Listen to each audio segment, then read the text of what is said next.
Kasana ako na, okay, by this year, actually by this month,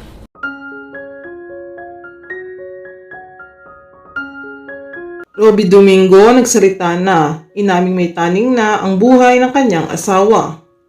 Usap-usapan ngayon sa mundo ng showbiz ang kalagayan ngayon ng asawa ng TV host na si Robby Domingo. Sa isang interview kay Robby, naging emosyonal ito sa kalagayan ngayon ng kanyang asawa na si Mikey Pineda. Hindi umano lubos akalain ni Robby na ito ang pinakamalungkot na kaarawan niya. Si Robby nga ay 35 years old na, ngunit naniniwala umano siya na lahat ng nangyayari may dahilan. Ang hiling lamang umano niya sa kaarawan niya ay ang kagalingan ng kanyang asawa upang magawa na nila ang kanilang mga plano para sa kanilang pamilya. Nais din sana umano ni Robby na magkaroon na ng sariling anak na matagal na nilang plano ni Mikey.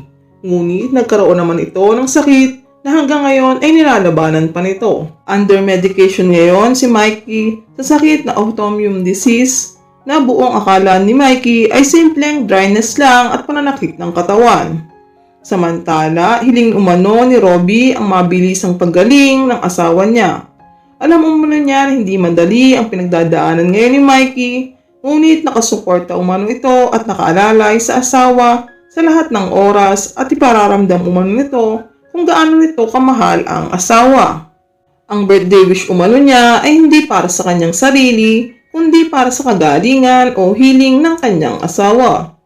Marami naman nagsasabing ang sakit ni Mikey Pineda ay katulad ng sakit ni Miss Kris Aquino, kung kaya napakadelikado umano ng sakit na pinagdadaanan ngayon ng asawa ni Robby.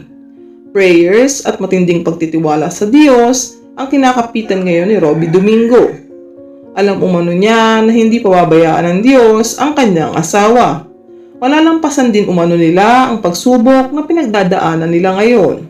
Wala umanong imposible sa Diyos basta magtiwala lang tayo sa Kanya. Sa ngayon umano ay nasa ospital pa rin si Mikey Pineda at patuloy nilalalabanan at umaasa na isang araw magkaroon ng himala at bumalik muli ang dati nitong sigla.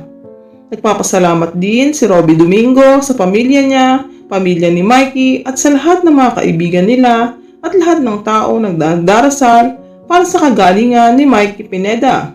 Tatanawin umano nila ang malaking utang na loob, ang lahat ng pagmamahal, suporta ng mga ito para sa kanila ni Mikey Pineda.